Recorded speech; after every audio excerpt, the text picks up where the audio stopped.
Yes, good morning everybody. हाँ, start करते बड़ा न्यू चैप्टर कंसाइनमेंट।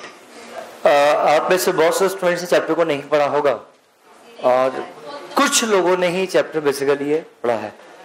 जिनका एमपी बोर्ड होगा तो उन्होंने इस चैप्टर को डिस्कस जरूर पढ़ा होगा, वो भी थोड़ा सा आधा अधूरा। लेट्स सी चैप्टर क्या है। इस चैप्टर को पढ़ने से पहले इस चैप्टर के रूपरेखा के बारे में आप लोगों से बात करता हूँ। थोड़ा सा फंडामेंटल कंसेप्ट समझते हैं तो चैप्टर पढ़ने आपको आसान लगेगा। जिन लोगों ने चैप्टर पढ़ा है उन्होंने रेक्टिफिकेशन किया होगा। अगेन मैं दावे के साथ बोलता हूँ कि कंसाइनमेंट अकाउंट बनता है इसके अंदर।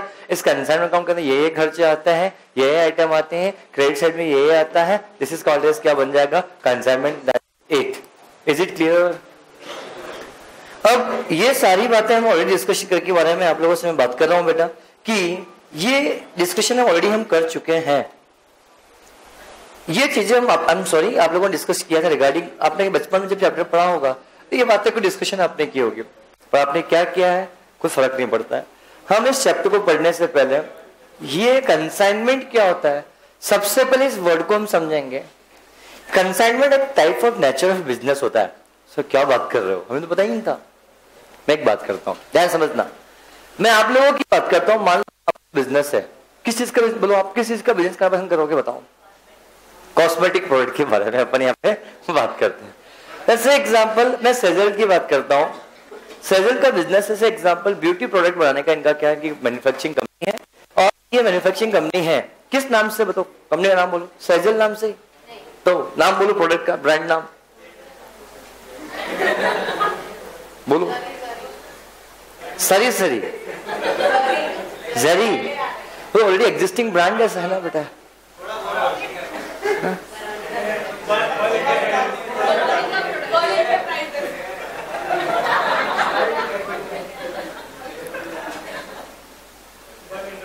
से एग्जाम्पल ब्रांड बनाया, ब्रांड का नाम है क्या है? से एग्जाम्पल सिर्फ फीमेल के लिए क्या बनाते हैं? प्रोडक्ट बनाते हैं ब्यूटी ट्रीटमेंट के लिए।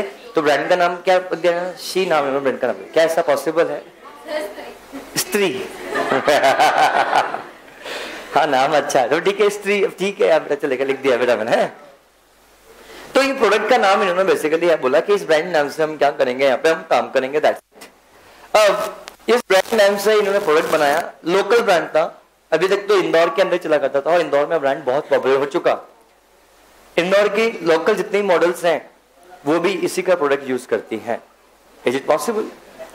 धीरे धीरे धीरे प्रोडक्ट बढ़ता गया। पूरे एमपी में, पूरे मध्य प्रदेश के अंदर अगर कोई भी व्यक्ति क्रीम लगाता है, पाउडर लगाता है, लिपस्टिक लगाता है, हेयर क्रीम लगाता है, मतलब मैं फीमेल प्रोडक्ट की बात, वो सिर्फ इसी ब्रांड का प्रोडक्ट यूज करते हैं। बोलो आए ना, बोल जवाब दो। ये इतना बड़ा ब्रांड बन गया, बट ये ब्रांड अभी तक यहीं तक सीमित था। इसके अलावा आगे इनका एक्सपेंशन अभी तक नहीं हुआ। इनकी इच्छा हुई कि हम अपने ब्रांड को थोड़ा सा और लार्ज स्केल पे लेकर जाते हैं। इस प्रोडक्ट को हम क्या करते हैं, बाहर भी बेचना शुरू करते हैं। बाहर मतलब आउटसाइड द स्टेट, पूरे इंडिया लेवल पे, नेशनल साइड पे। अभी तो हम रीजनल लेवल पे बात करते हैं, हमारे ही रीजन में, आई मीन अपने ही एमपी में ही बात कर रहे थे। बट इनकी इच्छा हुई अब महाराष्ट्र में जाके भी धमाका करने की। किसे एग्जाम्पल उनको पता है महाराष्ट्र में पूरी बॉलीवुड इंडस्ट्री वहीं पे है, मुंबई के अंदर। अगर वहां पे प्रोडक्ट चल गया तो पूरे इंडिया प्रोडक्ट चल जाएगा। Are you getting my points? अब से एग्जाम्पल एक व्यक्ति है जो कहां पर है, अब से को अपना प्रोडक्ट से जितने भी ब्यूटी प्रोडक्ट्स आते हैं, से एग्जाम्पल क्या क्या आता है मुझे नहीं पता, पाउडर लिपस्टिक नहीं पता, नेल पेंट वगैरह, दैट्स इट। इसके अलावा अपन को नहीं पता। जो भी कुछ भी आता होगा दैट एग्जाम्पल। कौन कौन से आते हैं? ये क्या होता है तो बेटा मैं समझते ही नहीं बेटा, मुझे बोलने में तकलीफ होगी। कंसीलर है, ये क्या प्रोडक्ट पता ही नहीं है। मैं बोलूंगा कंसीडर, जो बोलोगे बेटा दैट एग्जाम्पल। हाँ काजल भी तो होता है ना बेटा, काजल, मस्करा है, आईलाइनर और क्या क्या होता है बेटा, ऐसा ऐसा एकदम। तो अपन ध्यान समझना। अब ये प्रोडक्ट है, अब ये प्रोडक्ट यहाँ पे अभी तक था। अब इनको लग रहा है कि अपना प्रोडक्ट यहाँ तो एमपी स्टेट में, एमपी लेवल पे, इंदौर लेवल पे इनका बिजनेस बहुत ही अच्छा चल रहा था। अब ये बिजनेस को एक्सपांड करना चाह रहे हैं, बट इनका जो प्रोडक्ट है अभी इतना पॉपुलर नहीं है कि आउटसाइड द स्टेट इनका प्रोडक्ट बिक पाए। कैसा हो सकता है? अब से एग्जांपल इनकी इच्छा थी मुंबई में जाके अपना बिजनेस को शुरू करने की। मुंबई के अंदर भी इस प्रोडक्ट को क्या करना है बेटा, आपके पास बेचने की इच्छा थी। तो एक तो ये होता है जो मुंबई के डीलर्स हैं उनको फोन लगा के बोले कि देखो भाई साहब मेरा प्रोडक्ट है, तुम इसको बेचो तो बहुत अच्छा रिजल्ट मिलेगा। बट मुंबई के मना कर देते हैं, हम तो लॉरियल के प्रोडक्ट ही बेचते हैं, बात खत्म, हमें तो प्रोडक्ट बेचने की आवश्यकता नहीं है। क्योंकि एक तरीका तो ये होता है, बट ऑब्वियसली बात प्रोडक्ट की इतनी क्रेडिट वर्जिनेस हो जिसके बिहाफ पे आज के दिन पूरा इस चैप्टर का नाम समझाऊंगा आपको। चैप्टर नाम समझ में आ गया तो चैप्टर पूरा समझ में आपको अच्छे से आ जाएगा। पूरा बेस आपका बहुत अच्छे से क्लियर होना चाहिए।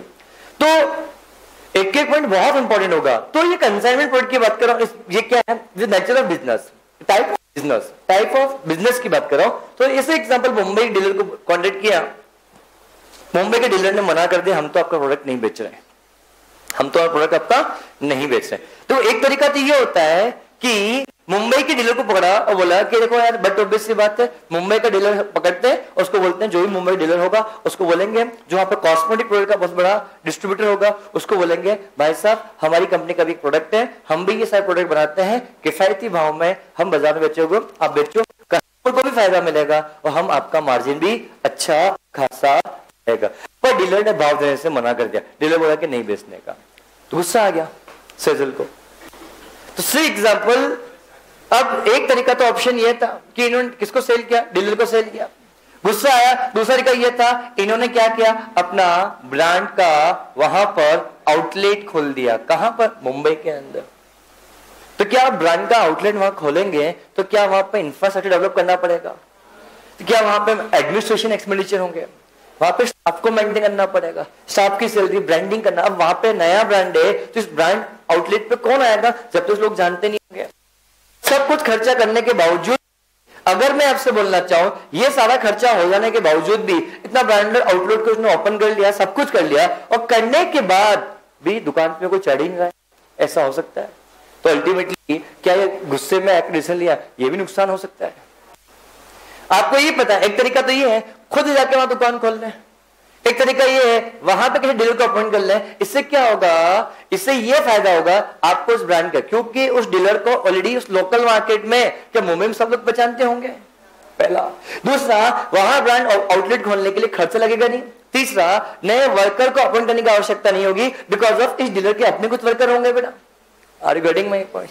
तो ये सारी बातें के बारे में डिस्कशन में आपके साथ कर रहा हूं। तो ये आपसे बात कर रहा हूं, इसका ये खर्चे बच जाएंगे करने के, बट ये रेस्पॉन्ड ही नहीं कर रहा है कि भाई हम तो नहीं बेचना माल।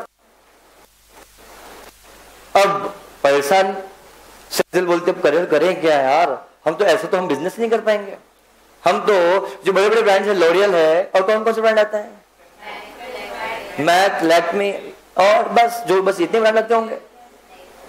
और ठीक है, जितने, हाँ बहुत से XYZ कंपनी ब्रांड, बहुत से ब्रांड, सब ब्रांड, इनसे कंपीट कैसे करेंगे, जबकि सजल को इस प्रोडक्ट पे इतना भरोसा है कि अगर इस प्रोडक्ट के लिए अगर इसको मार्केट में लॉन्च हो जाए तो उनको भी टक्कर दे देगा और उनका प्रोडक्ट सेल हो जाएगा। बट एक बार ब्रांडिंग की आवश्यकता है। अब ब्रांडिंग करने के लिए इन्होंने कैटरीना कैफ को बुलाया, उन्होंने मना कर दिया, हम इस ब्रांड की ऐड नहीं करते हैं। तो परेशान है, तो बहुत परेशान हो गए, पहले तो करे क्या। तो उस सिचुएशन के अंदर एक नया कंसेप्ट क्या होता है समझना, ये यहीं पे एक किसी डीलर को बोलती है कि भैया तुम एक काम, क्योंकि देखो सुनो आंसर, इसमें फंडा क्या होता है, मैं अभी इसकी बात नहीं करता हूं, इससे पहले किसी एग्जांपल, अगर मान लो डीलर को बेचा तो से एग्जांपल डीलर सोचेगा क्या मैं इनसे माल खरीदूंगा तो माल के लिए मुझे पैसा पे करना पड़ेगा। जनरली सेजल एमपी में किसी भी कस्टमर को, किसी भी दुकानदार को, किसी भी डिस्ट्रीब्यूटर को माल सेल करती है तो कैश में सेल करती है, इतनी प्रोडक्ट की डिमांड है, ऐसा हो सकता है। बट सेजल के बिजनेस के बारे में सभी को बताया कि वो एमपी के अंदर जिन जिन पार्टी के साथ डील करती है उनसे पहले एडवांस पेमेंट लेती है, उसके बाद गुड्स को, माल को सेल करती है। बोलो हाँ है ना। अब हुआ ऐसा तो मुंबई का बिल्कुल पता लगा कि ये तो बिजनेसमैन ऐसी है, तो माल बेचेगी और माल नहीं बिकेगा तो भी पहले एडवांस पैसा लेगी, उसके बाद माल बेचेगी, हमें धंधा नहीं करना इस पार्टी के साथ। सजल ने बोला एक काम करो, ये माल तुम खरीदो और मैं तुम्हें क्रेडिट पे सेल कर रही हूं। कितने क्रेडिट पे? क्रेडिट पे सेल कर रही हूं। अब क्रेडिट पे तो यह दुकानदार बोलता है कि इस ब्रांड को, तुम्हारे ब्रांड को जानता ही नहीं है। अगर माल तुम 2 महीने मान लो तुमने 2 महीने की उधार पे हमने माल बेच दिया, 2 महीने तक माल नहीं बिका तो तुम तो 2 महीने बाद छाती पे खड़े हो जाओगे, पैसा दो। बोल जवाब दो। क्या क्रेडिट सेल, चलो तुम्हें 2 महीने का टाइम पीरियड का समय दिया, अगर ये माल इसको बेचने के बाद डीलर ने माल नहीं बेच पाया तो क्या डीलर को 2 महीने बाद उस पैसा देना पड़ेगा? तो डीलर को ये भी बोल दिया सेजल ने, अगर 2 महीने के अंदर माल नहीं बिके, 2 महीने माल बिक जाए तो पैसा देना, माल नहीं बिके पैसा नहीं लूंगी और 2 महीने बाद में माल उठा के चले जाऊंगी। पर क्या मुझे बताओ, 2 महीने तक अगर ये माल मुंबई में पड़ा रहा और वहां पे मान लो उस दुकान पे पड़े पड़े माल जल के राख हो गया, तो दुकान में चोरी हो गई, तो अब चोरी हो जाएगी तो नुकसान क्या सजल बियर करेगी क्या? नहीं, दुकानदारी बियर करेगा।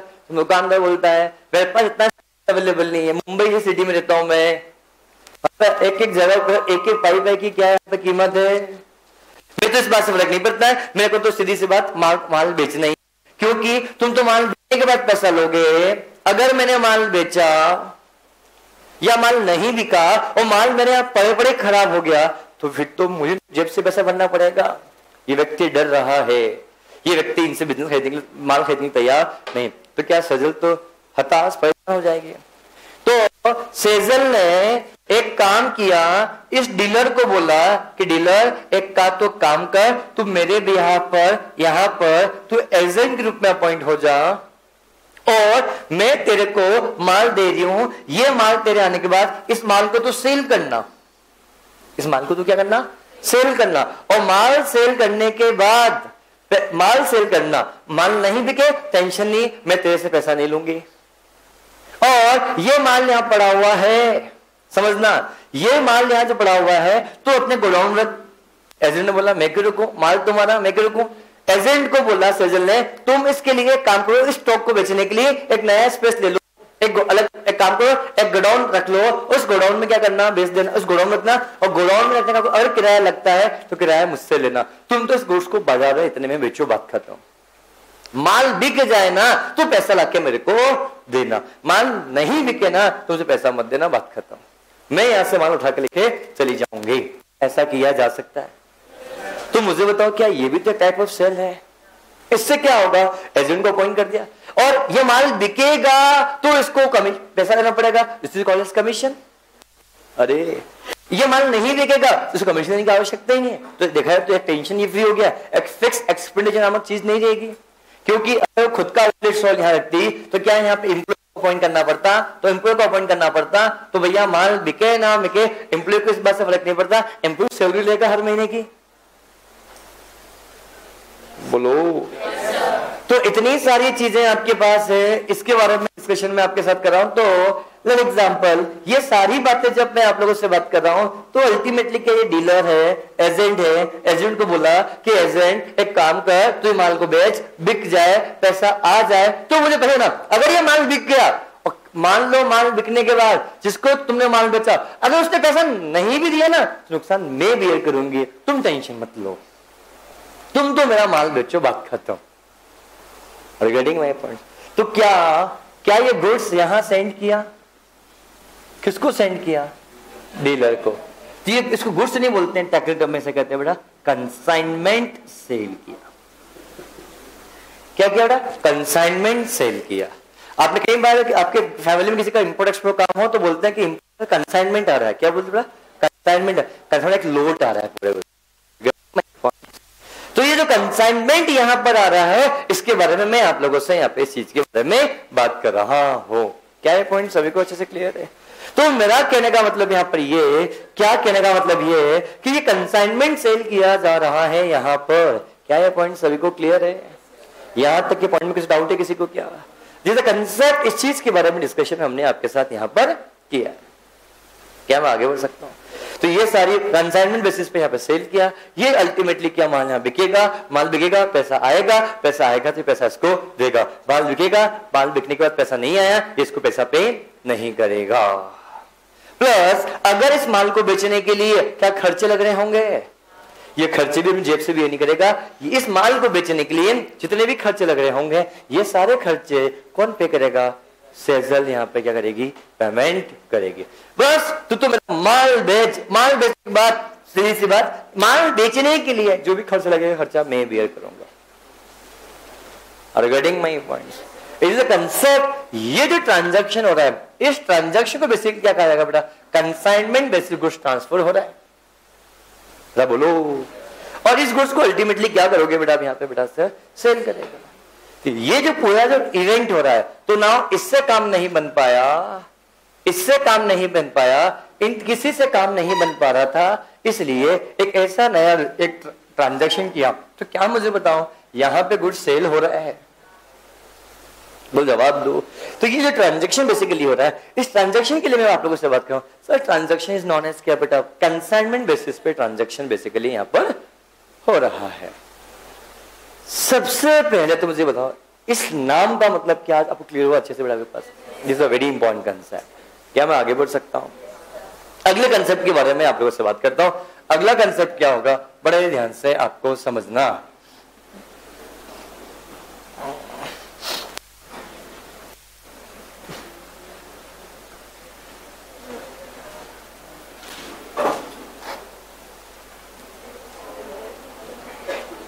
अगले पॉइंट के बारे में अपन यहाँ पे डिस्कशन आपके साथ कर रहे हैं कि क्या ट्रीटमेंट होगा, कैसा ट्रीटमेंट होगा, इस चीज के बारे में अपन को यहाँ पर समझना है।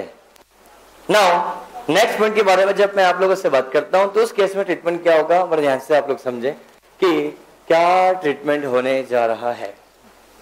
Is it clear? तो इसकी अल्टीमेटली क्या मुझे बताओ, इसमें दो पार्टी का इन्वॉल्वमेंट है, एक पार्टी ए, दूसरा पार्टी क्या बेटा बी।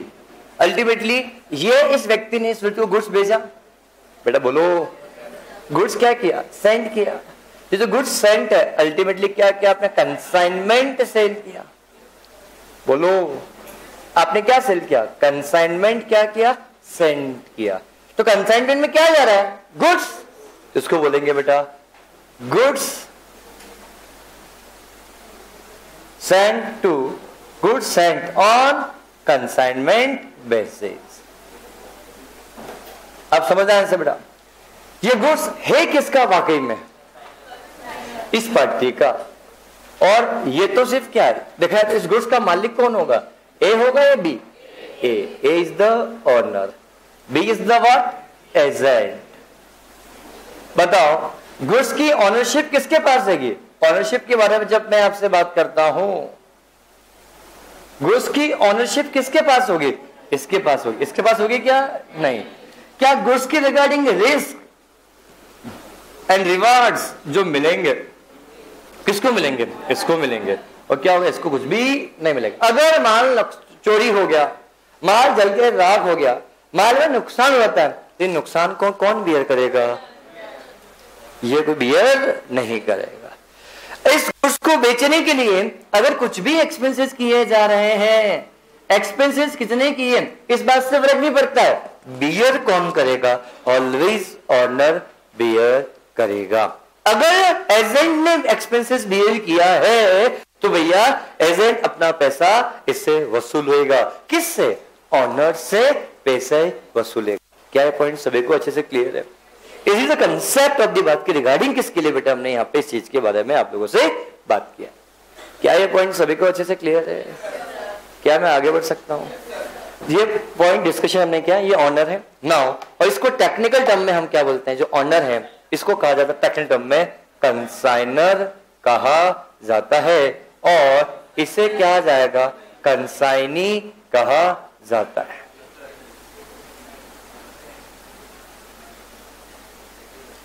कंसाइनर कहा जाता है, इसे कंसाइनी कहा जाता है। क्या मैं आगे बढ़ सकता हूं? तो सबसे पहले आपको पता होना पड़ेगा कंसाइनर किसको बोलते हैं, कंसाइनी किसको बोलते हैं। क्या ये पॉइंट सभी को अच्छे से क्लियर है? इसमें डाउट है किसी को? क्या मैं आगे बढ़ सकता हूं? अगले पॉइंट के बारे में जब मैं आपसे बात करता हूं तो मुझे बताओ, क्या अगर गुड्स सेल किया जाएगा तो गुड्स सेल किया किसने, एजेंट ने, तो बताओ ये इनकम किसके लिए होगी, एजेंट के लिए होगी या ऑनर के लिए? एक लॉजिक समझना है बेटा प्लीज, है ना। ये बस ये समझ लिया, चीजें आपकी यहाँ कंक्लूड हो जाएगी बेटा। मैं बोलता हूं अगर गुड्स सेल हुआ तो सेल होने से सेल की इनकम, सेल है, सेल एक प्रकार से आपकी इनकम होती है। ये इनकम किसके लिए मानी जाएगी, कंसाइनर के लिए या कंसाइनी के लिए? कंसाइनर के लिए। अगर गुड्स सेल हुआ तो सेल जो इनकम होगी वो किसके लिए मानी जाएगी, इसके लिए मानी जाएगी, इसके लिए इनकम नहीं मानी जाएगी। तो मुझे बताओ, इसी के साथ साथ जब मैं बताऊं अगर ये कमीशन मिलेगा तो कमीशन कौन देगा? कंसाइनर देगा। किसको देगा? कंसाइनी को देगा। तो कंसाइनर कंसाइनी के बारे में जब मैं आप लोगों से बात कर रहा हूं तो कंसाइनर ने कंसाइनी के बारे में बात कर रहा हूं, कंसाइनर कंसाइनी के बारे में बात करता हूं, कमीशन के बारे में आपसे बात कर रहा हूं। तो कमीशन इसके लिए क्या बनेगा? एक्सपेंसेस बनेगा, और यही इसके लिए क्या बनेगा? इनकम बनेगा। क्या ये पॉइंट सभी को क्लियर है? These all are the some technical terms। इस चीज के बारे में डिस्कशन मैंने आपके साथ यहाँ किया। क्या ये पॉइंट सभी को समझ में आया? क्योंकि क्या कमीशन को देना पड़ेगा, तो क्या कमीशन कौन देगा? कंसाइनर या कंसाइनी? कंसाइनर देगा। किसको देगा? कंसाइनी। तो कंसाइनी के लिए इनकम है खर्चा? इनकम। कंसाइनर के लिए क्या है? Expenses. Are you getting my points? मैं एक बात बोलना चाहता हूँ, इनफैक्ट कंसाइनी इतना चतुर चालाक होता है। यहाँ पे से एग्जाम्पल, ए ने बोला, ध्यान समझना, ए ने बोला बी को ये तुम्हारे पास मैं माल भेज रहा हूं, तो कंसाइनी के पास बात करेंगे। तो कंसाइनी इस गुड्स के रिस्पेक्ट में बोल रहा हूं, जो goods I mean consignment basis पे जिस गुड्स के बारे में हम आप लोगों से यहाँ पे क्या कर रहे हैं बेटा, यहाँ पे बात कर रहे हैं, इस गुड्स के बारे में जब मैं आप लोगों से यहाँ पे बात करता हूं तो बड़े ध्यान से आप लोग समझता, ये जो गुड्स है मतलब देखा जाए एक बार कंसाइनमेंट एक बार देखा जाए तो ये इसके रिगार्डिंग एक्सपेंसेस कौन कर सकता है? एक्सपेंसेस कौन करेगा मुझे बताओ? एक्सपेंसेस कंसाइनर भी कर सकता है और कंसाइनी भी कर सकता है। रिगार्डिंग बट ये एक्सपेंसेस होंगे किसके लिए? कंसाइनर के लिए। ये जो एक्सपेंसेस होंगे किसके लिए बेटा? कंसाइनी के, कंसाइनर के लिए ही, कंसाइनी के लिए नहीं। बट अगर किसी क्वेश्चन में स्पेसिफिकली ऐसा बोल दिया जाए कि ये एक्सपेंसेस कंसाइनी बियर करेगा तो खर्चा कंसाइनर का नहीं माना जाएगा। बट अगर किसी क्वेश्चन में ऐसा मिले एक्सपेंसेस पेड बाय कंसाइनी, कोई बात नहीं, खर्चा कंसाइनी ने किया ना, कुछ फर्क नहीं पड़ता है, कंसाइनी ने भी खर्चा किया होगा, बट ये खर्चा वापस क्या कंसाइनी इसके बदले इसको पैसा पे कर देगा, रिएम्बर्समेंट कर देगा। Yes, this is called as what बेटा? This is the concept of the बात की, इस चीज के बारे में डिस्कशन हमने आपके साथ यहाँ पर किया है। क्या पॉइंट क्लियर है? तो बोलो, इज इट द पॉइंट? इस चीज के बारे में डिस्कशन हमने आपके साथ, जस्ट मिनट बेटा ना, हेलो, हाँ जी,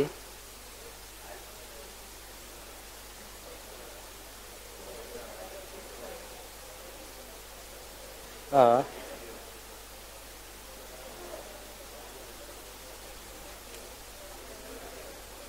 मैम आप शाम को 6 बजे बात करें ना एक बार, ठीक है?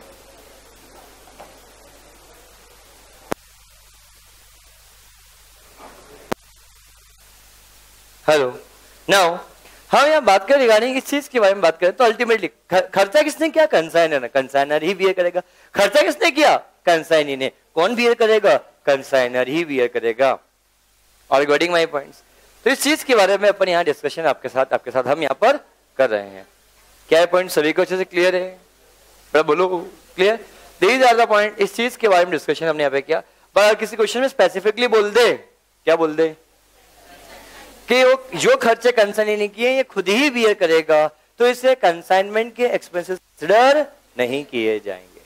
Are you getting my point? इसी के साथ एक बात मुझे बताओ, क्या गुड्स, ध्यान समझना, क्या जो गुड्स के बारे में आप लोगों से बात करता हूं, जो गुड्स यहां से वहां भेजा जा रहा है, जो गुड्स ए से, मान लो ए ने जो गुड्स बेचा, किसको बेटा भेजा? बी को।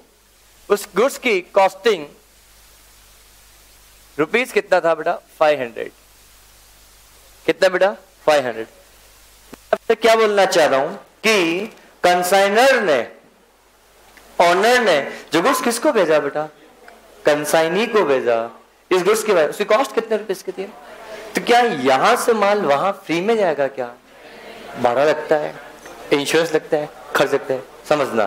तो मैं एक बात बोलूंगा, this place to this place तक, दिस प्लेस तक मतलब बी के गेट तक, समझना, बी के प्रीमाइसेस तक, समझना, अगर कोई भी एक्सपेंसेस किया जा रहा है, कोई भी एक्सपेंसेस, एनी एक्सपेंडिचर, अगर कोई भी गुड्स यहां से लगाकर यहां, यहां से लगाकर यहां, यहां से लगाकर यहां मतलब क्या, बी की प्रीमाइसेस तक को पहुंचाने के लिए अगर कोई भी खर्चा किया जा रहा है, कोई भी एक्सपेंसेस किया जा रहा है, वो एक्सपेंसेस गुड्स की कॉस्ट का पार्ट माना जाएगा। ऐसा क्यों बोल रहे हो? क्योंकि बीच बीच में मेरे को कॉस्ट की आवश्यकता लगेगी। एक बात मुझे बताओ, गुड्स रखा किसके पास है? यहां से मैं आपसे बोलना चाहता हूं कि 10,000 यूनिट आपने सेंड की किसको? बी को। इस बी ने, कंसाइनी ने इसमें से मैं बोलता हूं 9200 यूनिट क्या कर दी बेटा? सोल्ड कर दी। तो मुझे बताओ 800 यूनिट अभी भी क्या अनसोल्ड है? क्या ये अनसोल्ड है? तो अल्टीमेटली क्या ये इसके पास एंड ऑफ द ईयर, क्या आपका बुक्स ऑफ अकाउंट तो क्लोज करते होंगे आप लोग? बुक्स ऑफ क्लोज कब करते हो? 31 March and 31 December, whatever the time पे डिसाइडेड बाय द यू। आपकी बुक्स ऑफ अकाउंट है, आप अपने हिसाब डिसाइड कुछ भी कर सकते हो। तो मेरा आप लोगों से बोलना है कि 800 यूनिट अनसोल्ड किया, बोलो जो 800 यूनिट आपने अनसोल्ड किया है, इस चीज के बारे में आप लोगों से बात करता हूं। तो ये 800 यूनिट जो आपने अनसोल्ड किया है, इसके बारे में मैं आपसे बात करता हूं। तो क्या अल्टीमेटली क्या 800 यूनिट अनसोल्ड है तो स्टॉक के रूप में दिख रहा होगा? ये स्टॉक कहां दिख रहा है? कंसाइनी के यहां दिख रहा होगा या कंसाइनर के यहां पे? कंसाइनी के यहां पे दिख रहा होगा। बट इस गुड्स का मालिक कौन है? कंसाइनर है या कंसाइनी है? कंसाइनर है या कंसाइनी? कंसाइनर। जब कंसाइनर है तो कंसाइनर ने क्या एंड ऑफ द ईयर में जब अपनी बुक्स ऑफ अकाउंट बना रहा होगा, क्या उस समय यहाँ पे स्टॉक दिखाएगा? तो इसके पास भी खुद का भी स्टॉक रखा होगा।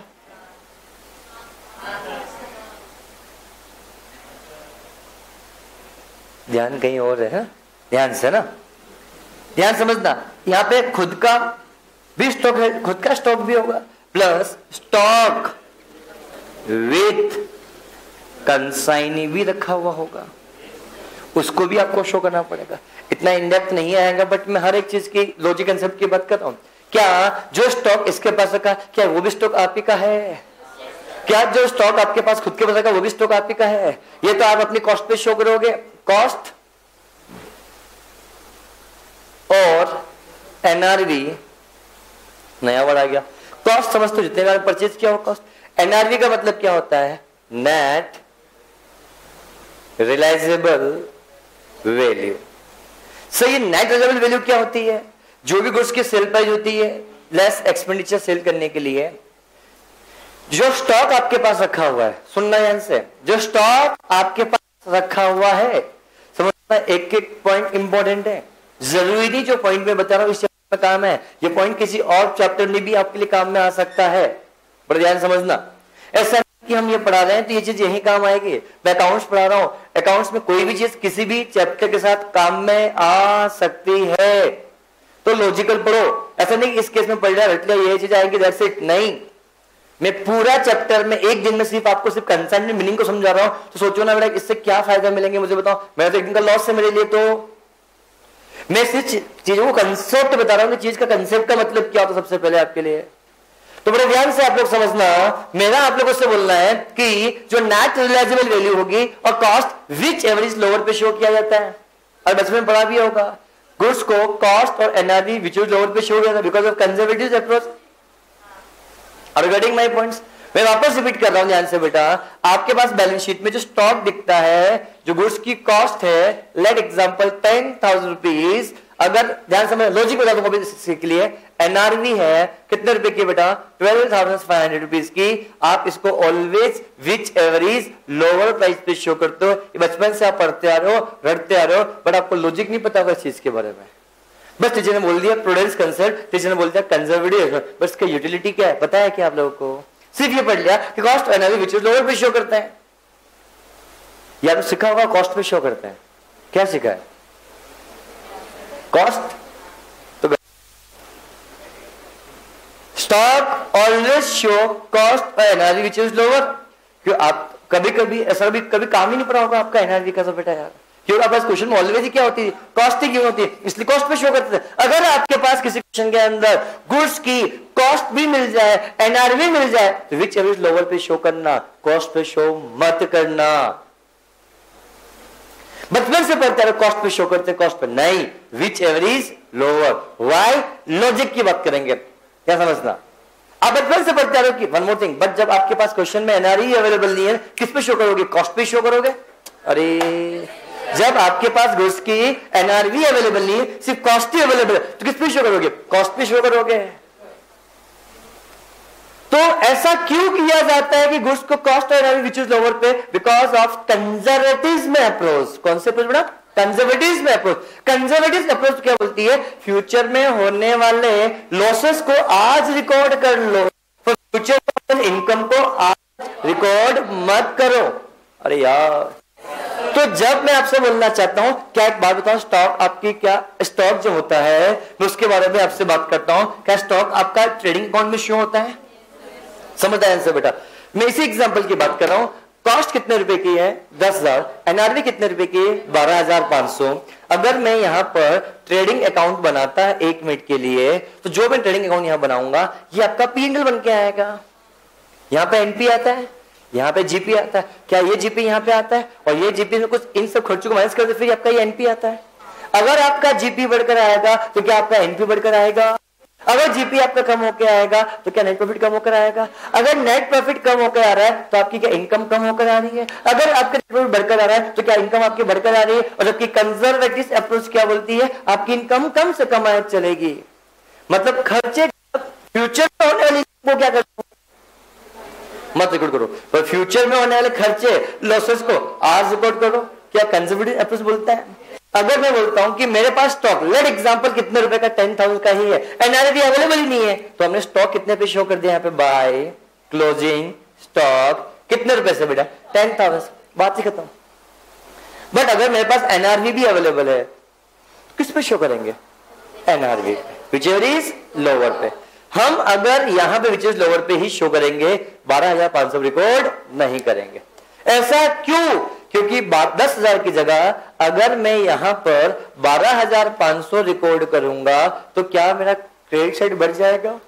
तो क्या मेरा जीपी बढ़ जाएगा? जीपी बढ़ जाएगा तो क्या मेरा एनपी बढ़ जाएगा? तो अननेसेसरी क्या ये माल बिक गया है? क्या बिकने वाला है? बिकने वाला है। अगर बिक गया होता तो क्लोजिंग स्टॉक बचता ही नहीं। अगर ये माल बिक गया होता तो क्या ये क्लोजिंग स्टॉक बचता? क्या नहीं, वो तो सेल के रूप में आ रहा होता। मेरी बात समझना है कि पॉइंट को बेटा, मैं कंसेप्ट के रूट पे जा रहा हूं। कुछ चीज बनती है तो कैसे बनती है, कुछ अराइज होती है कैसे बनती है, इस चीज के बारे में बात कर रहा हूं। तो मेरा आप लोगों से बोलना है कि स्टॉक है आपके पास कितने रुपए का? 12,500 का। प्राण कितने से ही नहीं है, ऐसे कुछ समझ लो सर। नींद लेते क्यों नहीं पूरी बेटा? अगर मैं अभी कह दूं पार्टी है, अब देखो धमाका होता है सुबह है, रात को टाइम पे सोते नहीं हो। ध्यान समझना बेटा, स्टॉक की बात है। तो क्या मुझे बताओ, अगर मैं यहाँ पे जो स्टॉक 12,500 में बिकने वाला है, सर एनआरवी एक बार प्लीज समझो पहले। तो एनआरवी मतलब क्या होता है? ये गुड्स कितने में बिकने वाला हो, that means this is value sale price. क्या इस गुड्स को बेचने के लिए क्या आपको कुछ एक्सपेंसेस करने पड़ सकते हैं? अगर सेल प्राइस में से इन एक्सपेंसेस को माइनस कर देंगे तो ये जो अमाउंट आता है इसे बोलते हैं नेट रियलाइजेबल वैल्यू, और इसी को शॉर्ट में हम क्या बोलते हैं बेटा? एनआरवी। क्या है पॉइंट? सबको समझ में अच्छे से आया? अब ये एनआरवी पे करेंगे, कॉस्ट पे, विच एवर इज लोअर पे हम यहाँ पे शो करेंगे। क्या ये पॉइंट सभी को अच्छे से क्लियर है? क्या ये पॉइंट सभी को अच्छे से क्लियर है? तो मेरा कहने का मतलब यहाँ पे ये कॉस्ट और NRV which ever is lower पे शो किया जाएगा। क्या ये पॉइंट सभी को अच्छे से क्लियर है? बोलो ये चीज के बारे में यहाँ पे क्या किया डिस्कस आपके साथ किया है। नेक्स्ट पॉइंट के बारे में जब आप लोगों से बात करेंगे तो उस केस में ट्रीटमेंट क्या होगा, मेरे ध्यान से आप लोग समझना। अगले पॉइंट के बारे में जब आपसे बताऊं, बट अगर यही एनआरवी कितनी हो जाती बेटा? 9,000 रुपए हो जाती। मतलब 10,000 का माल है, हमारी कॉस्ट है, बिकेगा कितने में? 9,000 में। तो क्या मुझे फ्यूचर में लॉस होगा 1,000 रुपए का? ये बात तय है। क्या खर्चा लॉस होगा? अगर मैं यहाँ पे 10,000 पे ही शो करता तो क्या 10,000 पे शो करता? ठीक है, कॉस्ट है। अगर मैं एनआरवी पे शो करता तो मेरा 9,000 पे रिकॉर्ड करता, तो कैसे मेरा जीपी कम आता? कितने से? 1,000 रुपए से। तो उसको मैं कम रिकॉर्ड, तो मुझे कंजर्वेटिव एस्टिमेट फॉलो हो गया, क्योंकि आज नहीं तो कल क्या दिख रहा है कि 1,000 रुपए का लॉस होगा।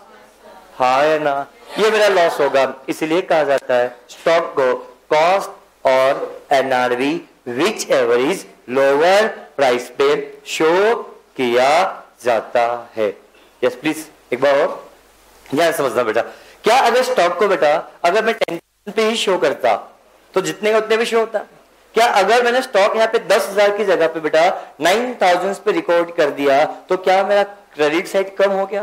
बाय विच अमाउंट बेटा? 1,000 से। और 1,000 से क्रेडिट साइड मेरा कम आ रहा है तो बट ऑब्वियस सी बात है 1,000 से मेरा जीपी भी कम आएगा, जीपी कम आएगा तो एनपी कम आएगा, तो 1,000 से मेरा प्रॉफिट कम रिकॉर्ड होकर आ रहा है। ध्यान से देखो, जो स्टॉक मेरे पास 10,000 रुपए का रखा हुआ है फ्यूचर में कितने बिकने वाला है बेटा? 9,000 रुपए में। तो क्या फ्यूचर में मेरे को 1,000 का लॉस होने वाला है? उस लॉस को मैं आज रिकॉर्ड कर दिया हमने कि 1,000 से हमारा प्रॉफिट कम होकर आ रहा है। में ये कंजर्वेटिव से फॉलो होगा, इसीलिए हम cost NRV which ever is lower पे यहाँ पे शो करते हैं। क्या पॉइंट सभी क्लियर? कॉस्ट मैंने क्या बोला अभी? Cost NRV which ever is lower पे क्या करते बेटा? पे शो करते। क्या ये पॉइंट सभी को अच्छे से क्लियर है? तो एक बात बताओ, तो मेरे पास इस गुड्स की क्या सही कॉस्ट पता होनी चाहिए? अगर मैंने गलत कॉस्ट डिटरमाइन कर ली तो क्या मेरा जीपी पे इंपैक्ट पड़ेगा? तो मैं जब यहां पर स्टॉक को शो करूंगा, किस पे शो करूंगा? Cost NRV which is lower पे। किस पे शो करूंगा? Cost NRV which ever is lower पे। बोलो हाँ ना। तो कॉस्ट क्या है ये भी पता होनी चाहिए। क्या एक बात बताओ, कंसाइनर कंसाइनी, क्या एजेंट के यहाँ पे जाके माल बिक रहा है पर माल तो आपका बिक रहा है, माल बेचने वाला कौन है? एजेंट। बस सेल कौन रिकॉर्ड कर रहा है? हम। तो मुझे माल रखा हुआ कहां पर है? यहां पर। तो इनका कॉस्ट स्टॉक इसका हमारा। तो क्या माल को यहां से यहां पहुंचाने के लिए रखा है तो यहां से यहां पहुंचाने का जो खर्चा होगा क्या ये खर्चा भी गुड्स की कॉस्ट का पार्ट बनना चाहिए? इससे क्या होगा? Part of the cost. But माल यहां पहुंचने के बाद भी तो खर्चे हो सकते हैं। माल यहां पहुंचने के बाद भी तो खर्चे हो सकते हैं। गोडाउन का रेंट, स्टोरेज, इंश्योरेंस, क्या ये जो खर्चे हैं क्या है गुड्स की कॉस्ट के पार्ट बनेंगे? क्या नहीं, नहीं। गुड्स पहुंचने के बाद जो खर्चे होते हैं, क्या गोडाउन का रेंट माल पहुंचने के बाद लगेगा? बोल जवाब दो। इंश्योरेंस माल पहुंचने के बाद लगेगा। ये जो खर्चा होगा ये खर्चा गुड्स की कॉस्ट का पार्ट नहीं बनेगा। अगला एग्जांपल से एग्जांपल, ये माल जो हमने बेचा यहां पर और मान लो इस सिटी में बेचा, इस सिटी का नाम लेट एग्जांपल कहां पर? मुंबई। और जो व्यक्ति यहां पर है, तो समय क्या हो गया मुझे बता देना, टाइम होते है बेटा। ठीक, बस 10 बज गई। नाउ नेक्स्ट पॉइंट के बारे में बात करते हैं। ये कौन, ये कहां पर है? इंदौर के अंदर है। इंदौर में बैठा हुआ व्यक्ति मुंबई में माल ट्रांसफर कर रहा है। जवाब दो। इंदौर में बैठा हुआ व्यक्ति माल का ट्रांसफर कर रहा है, मुंबई में क्या कर रहा है बेटा? माल ट्रांसफर कर रहा है। Are you getting my points? Clear? अब क्या मुंबई में बैठा व्यक्ति है, ये माल यहां से रेलगाड़ी के थ्रू जा रहा है। वो जवाब दो। तो एक बात बताओ, रेलगाड़ी के थ्रू माल यहां मुंबई स्टेशन पे पहुंच गया, बट एक बात मुझे बताओ, इसका प्रीमाइसेस क्या मुंबई छोटा तो नहीं है? तो क्या उसका प्रीमाइसेस मुंबई के यहां से है, तो क्या माल को यहां से क्या इस गाड़ी में ट्रेन में लोड होके माल पहुंचा, तो क्या इस लोड करने का भी खर्चा लगा होगा? क्या माल को यहां से यहां का ट्रांसपोर्टेशन खर्चा लगा होगा? माल को फिर यहां से यहां अनलोड करने का खर्चा लगा होगा और माल को यहां से यहां लेने का खर्चा भी लगा होगा। ये सारे खर्चे गुड्स की कॉस्ट का पार्ट माना जाएगा। माल एक बार यहां पहुंच गया, इसकी प्रीमाइसेस में माल पहुंचने के बाद जो गोडाउन का खर्चा, जो इंश्योरेंस का खर्चा लग रहा होगा, वो गुड्स की कॉस्ट का पार्ट नहीं बना होगा। क्या ये माल यहां से यहां पहुंचाने के लिए बीच में ट्रांसपोर्टेशन करवाया, क्या माल को यहां से पहुंचाने के लिए आपने इंश्योरेंस भी करवाया? ऐसा हो सकता है। ये जो खर्चा किया जा रहा होगा, ये खर्चा भी गुड्स की कॉस्ट का पार्ट बनेगा। क्या ये पॉइंट सभी को क्लियर है? बोलो, क्या समझ में आ रहा है? चैप्टर क्या चल रहा है? आप गेटिंग माय पॉइंट? चैप्टर कौन सा पढ़ा रहा हूं बेटा? ये पता तो है ना बेटा? हाँ। क्या ये पॉइंट सभी को अच्छे से clear? This is the concept of the बात की किसके लिए कंसाइनमेंट क्या होता है। क्या समझ में आया बेटा? जाओ, क्या समझा सकता हूँ? जितने कच्चे रखे हैं यहाँ पे बेटा, क्या समझ में आ रहा है इससे? हाँ लो, लिख लो। मुझे समझ में आया मैंने क्या लिखा है।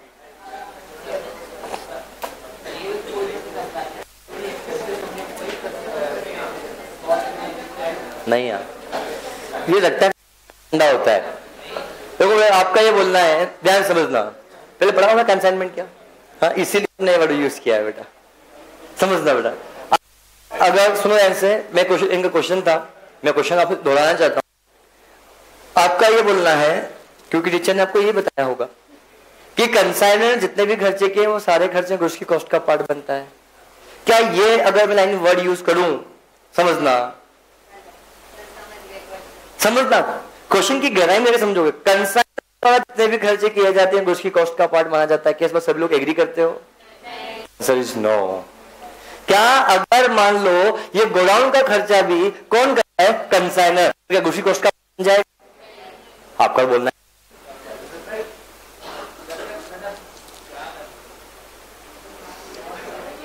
आपने जो बोला सर कंसाइनर के द्वारा जितने भी खर्चे किए जाते हैं वो खर्चे गुड्स की कॉस्ट का पार्ट माना जाता है। ये बात, इसको सुनते हुए क्वेश्चन सोल्व सही तो जाएंगे, फंडामेंटल मजा नहीं आएगा बेटा। बिकॉज प्रैक्टिकल लाइफ में अगर इस बात को ठान लोगे दिक्कत हो जाएगी। मान लो जो गोडाउन रखा हुआ मुंबई में, उसका किराया कौन पे कर रहा है? कंसाइनर। तो क्या गुड्स की कॉस्ट का पार्ट बनेगा?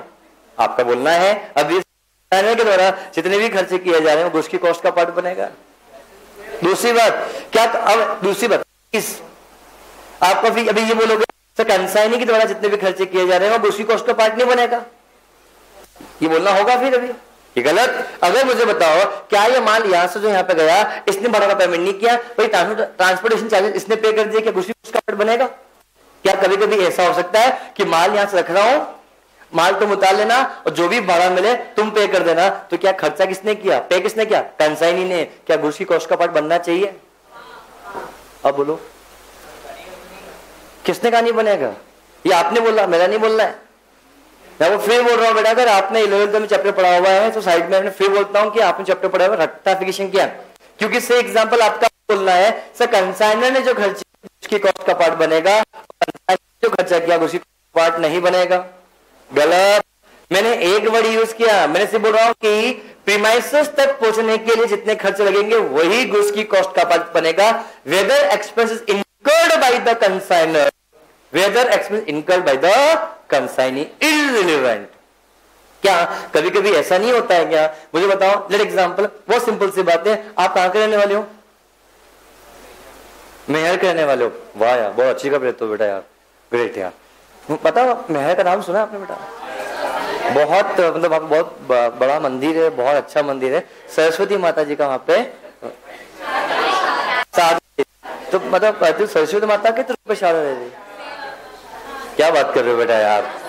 अरे यार ऐसा मत बोलो यार, पढ़ाता तो इतना नॉलेज होगा थोड़ा बहुत तो बेटा है, इसलिए बेटा वहां पे हिल पे मंदिर है, बहुत पुराना मंदिर है बेटा ना। हाँ समझना बेटा। से एग्जांपल अगर मान लो, से एग्जांपल आप मेहर के रहने वाले हो, किसी नजदीक आता है? होशंगा नहीं, ये सतना के पास आता है, ठीक है। लेट एग्जांपल, सतना के रहने वाले कौन है बेटा? लेट एग्जांपल, नाम क्या है? अनिकेत। अनिकेत ने सतना से क्या एक पार्सल बना के भेजा, किसके पास? मेरे पास, और बोला कि सर ये पार्सल आप ले लेना, मैं इस ट्रक वाले को बस पैसा पे नहीं कर रहा हूं, जब ये आपके पास पहुंच जाए तो आप पैसा पे कर देना। पैसा मैंने पे किया है। मान लो आप कंसाइनर हो, आप सतना में बैठे हुए, आपको इंदौर में कोई माल बेचना है, तो आपने मुझे इंदौर में एजेंट अपॉइंट किया, आपने मेरे को, आपने मुझे क्या बोला कि सर ये माल मैं यहां से 50,000 के माल में आपको बेच रहा हूं और 10,000 रुपए इसका भाड़ा लग रहा है, मैं पे नहीं कर रहा हूं, आप पे कर देना, जो भी होगा हिस्सा बाद में समझ लेंगे। तो क्या ये गुड्स भेजने का खर्चा है? क्या ट्रांसपोर्टेशन एक्सपेंडिचर है? क्या खर्चा आपके द्वारा करना था पर पे किसने किया? मैंने किया। तो क्या ये खर्चा गुड्स की कॉस्ट का पार्ट बनेगा? हाँ या ना? तो खर्चा किसने किया? कंसाइनी ने, कंसाइनर ने। इसलिए बोल रहा हूं बेटा, जो पढ़ा हुआ उसको भूल जाओ, समझ में आएंगे।